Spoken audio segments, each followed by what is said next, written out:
Alrighty guys, what is going up? Welcome back to another episode. In today's video, I really want to talk about the top stocks to buy in February. So I hope you guys enjoy it. If you get anything in value, hit that like button and subscribe to the channel. If you guys have any questions or concerns, go ahead and ask them down in the comments. And if you guys want to learn more about investing in the stock market, go ahead and check out my course. We talk about fundamental analysis, technical analysis, how to find undervalued stock. We talk about taxes. So at least check it out, and it'll be the first link down below. So now guys, let's jump into it, roll that intro, let's go.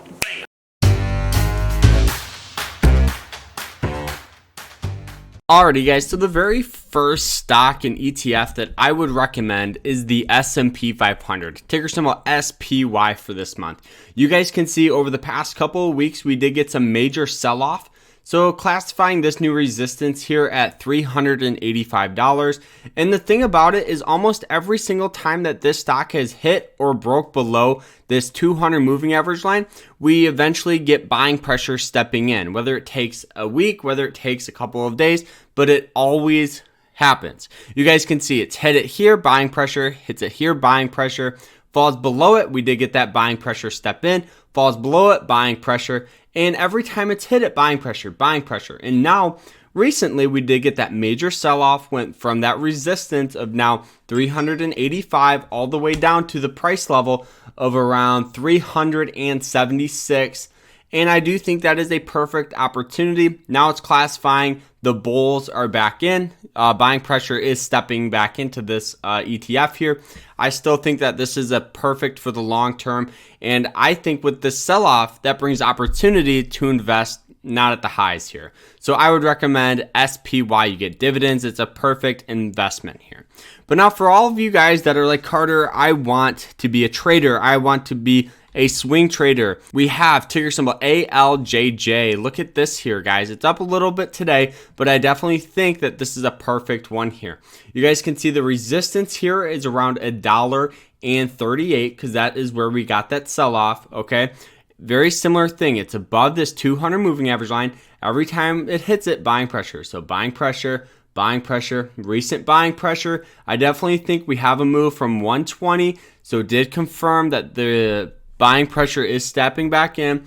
Buying pressure, or at least a move from at least 121 to this resistance of 139. Set your stops right below it.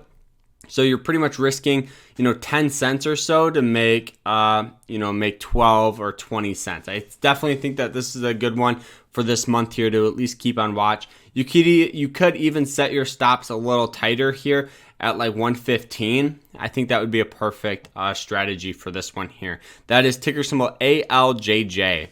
So now the next one here is ticker symbol FDX. This is also known as FedEx. Now, FedEx is up a little bit today, but look at this. You guys can see it did get that sell-off, and this old support is now stepping back in over here. So I do think we have a move from at least 238 to 260. Set your stops right below this buying pressure. So you're pretty much risking $15 to make 30. So it's a perfect risk and reward ratio. Not to mention, you get paid a solid dividend of 65 cents a quarter, and I think that FedEx does carry a lot of potential here. Now, I'm a huge bull on it too, but I definitely think it's a perfect one for this month here. Now, the last and final stock here that I think definitely carries a lot of short-term potential is ticker symbol SMP. You guys can see it does have some support here at around $38. Some resistance here above it. So look at this. You guys can see it's coming in contact all the way down here. And I definitely think we'll start seeing some buying pressure stepping back in from at least 39 all the way back up to probably the 200 moving average line, if not breaking above it to 45. You could even wait for a little fall if it happens. But the thing about it is there is some price levels a little higher at 38. You guys can see we had some support. That's actually a very strong one here because you guys can see it's hit it, buying pressure, buying pressure, buying pressure. Almost hit it here and then hits it here. I definitely think that is classifying a support, setting your stops here, $2 or $3 below it, risking $2-3 to make upwards of $6, $7, $8 is definitely a good risk and reward ratio here. But now all these stocks definitely carry a lot of short-term potential, and certain ones that I did mention do carry a lot of long-term potential. So if you guys are going to invest in, let's just say, FedEx, make sure you have a base of like some ETFs, blue chip stocks, because yeah, FedEx definitely does carry a little risk. So make sure you guys understand that. And these other companies are mostly swing trades. So if you're going to hold them for the long term, definitely had that base of ETFs, blue chip stocks, or even bonds to act as your defense in your portfolio. So that is it though. I hope you guys enjoyed the episode, and if you did, hit that like button and subscribe. Don't forget to go ahead and check out my course, and remember to stay happy, stay positive, and stay safe out there. Take care, everyone. Bye.